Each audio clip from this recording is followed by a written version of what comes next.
A gente se conheceu em meados de 2014, né? Acho que creio na metade do ano, mais ou menos. Nos conhecemos, nos vimos algumas vezes. As ideias batiam. Eu era muito nova, entre aspas, né? Eu era inexperiente. Não vou dizer que era nova, porque 25 anos não é uma pessoa tão jovem assim mais, né? Não é velha, gente. Eu tô com 34 hoje. E com o passar dos dias, dos meses, a gente resolveu morar juntos. Porque estava muito distante para mim ficar indo. E ele vindo para me ver. Era muito distante. Tipo assim, eu morava bem no interiorzinho, ele morava na capital do estado de São Paulo.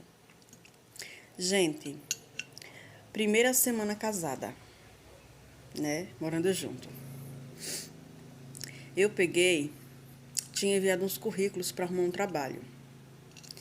Nessa situação, apareceu uma vaga numa padaria. Aí eu peguei,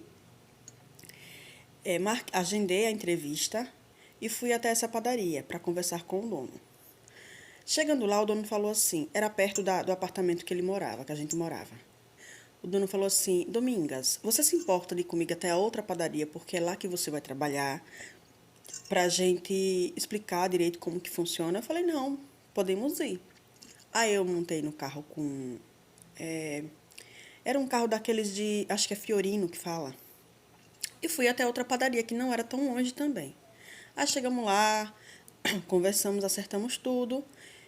Voltamos para a padaria, para a primeira padaria que a gente conversou, acertamos para começar no dia seguinte, né? E eu voltei a pé para casa, como era perto. Quando eu chego no apartamento. Não, perdão, eu cheguei no apartamento. Quando meu ex-marido chegou, gente, que eu contei que tinha ido na entrevista, como que tinha sido. Eu contei tudo, eu não precisava esconder nada, porque eu não fiz nada. Menino, começou a me chamar de vagabunda. Falei, você é vagabunda, você tá carona de gente que você não conhece. Falei, eu fui fazer uma entrevista. Aí quanto mais eu tentava explicar, mais pior ficava. Aí eu comecei a chorar, ter crise de nervoso, né? Aí eu peguei-me, falou que não ia, ele falou que não ia mais ter relação comigo sem camisinha, porque eu tinha ficado com o cara. E aquilo ficou na minha cabeça, aquilo ficou na minha cabeça, na minha cabeça, na minha cabeça. E eu me desculpando, não sei pelo quê, porque eu não tinha feito nada, aí certo. E falando um monte de coisa, um monte de coisa, um monte de coisa. Isso com 2 meses morando junto. Um monte de coisa. Aí certo, esse não deu certo. Aí eu arrumei um serviço numa empresa de call center, que era terceirizada da prestadora Vivo, né? Não era longe também não, era ali no Ipiranga, ali em São Paulo. Acredita que toda vez que eu estava perto de sair, ele estava na porta da empresa. E eu só saía com as meninas. Tipo assim, a gente deslogava, ia pra frente, né? Pra cada um pegar o seu destino, pegar o busão pra poder ir embora.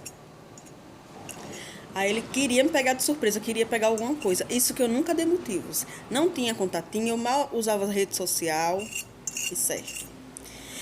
Só que a gente chegou num nível de... O cara era tão doente, tão doente, tão doente. A gente chegou num nível dele não me deixar pintar a unha. Ele não deixava eu passar maquiagem. Ele não deixava eu pintar cabelo. Ele não deixava eu fazer minha unha, né? Já falava que era para outro. Isso que eu nunca tinha dado motivos para ele. E assim foi. Só que eu pensava assim, eu falava, meu Deus, tem alguma coisa errada comigo, só pode. Quanto mais eu tentava acertar, né, pra não deixar ele bravo, tipo assim, eu deixei de fazer tudo que ele queria, tudo. Não me arrumava mais, não colocava maquiagem, não podia botar perfume pra empresa. A gota d'água foi. Gente, eu tomei banho para ir pro serviço, para ir pra empresa, e coloquei perfume. Lógico, eu não vou sair com cheiro natural, não sou naturalista. Aí ele falou, você vai pra onde assim? Eu falei, assim como? Eu já era uma pessoa que não usava roupa curta, não usava decote, não podia fazer nada. E ainda ter que andar fedendo por aí. Aí ele falou, não, oxe, vai tomar banho não, não precisa tomar banho pra empresa. Você perdeu o que lá? Gente, eu comecei a ficar doente. Eu não dormia mais. Eu passava a noite inteira indo pro banheiro. Eu não conseguia mais me concentrar nas coisas que eu estava fazendo. Eu tranquei, eu tinha começado a estudar, não me concentrava mais nos estudos, a faculdade, né? Eu não me concentrava mais nos estudos. Eu fiquei tão doente com esse relacionamento, tão doente, tão doente. Foi um cara tão FDP que eu acho que o doente, na verdade, era ele. Até um dia que a minha sogra falou assim, eu me peguei sozinha com a minha sogra, né? A gente conversando, ela falou assim, ô menina, ela me chamava de menina. Mas ele sempre foi assim. Com a ex-mulher, que é a mãe da filha dele, era a mesma coisa ou pior. Era briga o tempo inteiro, porque ela enfrentava ele. Ele saiu no tapa. Gente, não deixe isso acontecer com vocês. Isso faz o quê? 9 anos. 9. Eu vivi com esse cara os piores momentos da minha vida.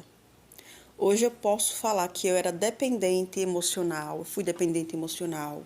Eu fui manipulada. O cara realmente era um psicopata, porque isso não existe. Como é que você vai sair para um trabalho sem tomar um banho? Como é que você não vai se arrumar? Mulher, no caso, né?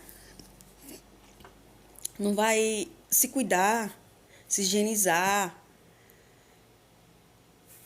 Aí, no dia que eu me livrei daquilo ali, gente, foi como se tivesse, meu Deus do céu, tivesse saído uma tonelada das minhas costas. Mas também no dia que eu me libertei, eu coloquei na cabeça, eu falei, nunca mais. Nunca mais. FDP nenhum vai me impedir de fazer o que eu quiser da minha vida. Nunca mais. Primeiro, amor de Deus. O segundo, o próprio. Viu? Nunca mais. Mas também eu comecei, graças a Deus, comecei a sair, não conhecia muita gente, mas comecei a fazer amizade, comecei a sair, comecei a me desenvolver, as coisas começaram a fluir, a minha vida começou a ganhar outras dimensões muito melhores. Eu acho que se eu estivesse com ele, eu não tinha mais vida. Eu não teria, mas nem sei se eu estaria viva, porque eu acho que eu já tinha tirado a minha própria vida, porque eu não aguentava mais tanta pressão psicológica de um cara psicopata. Graças a Deus, eu agradeço a Deus até hoje, que ele nunca foi uma pessoa de agredir. Mas a pressão psicológica que ele fazia na minha cabeça, eu levava nome de vagabunda, eu levava nome de puta, sem sair de casa, gente. Nem no supermercado eu podia ir sozinha. O supermercado era um extra, se eu não estiver enganada. Era praticamente na esquina do apartamento. E eu não podia ir sozinha. Só quando ele chegasse do serviço. E eu, totalmente doente eu fiquei. Totalmente doente. Aí, depois que eu me libertei, foi que eu entendi. E hoje eu não julgo as mulheres que vivem dessa forma, do jeito que os homens querem, tá? Não julgo. Mas se tiver alguma forma de você sair, antes que seja tarde, saia. Suma. Não deixe endereço, não deixe telefone, não deixe nada. Suma. Foi assim que eu fiz. E eu não fiquei na mesma cidade que ele, não, viu? Eu dei meus pulos. Com muito sacrifício, eu fui morar sozinha, num cubico, num quartinho. E quem perdeu? Obviamente ele.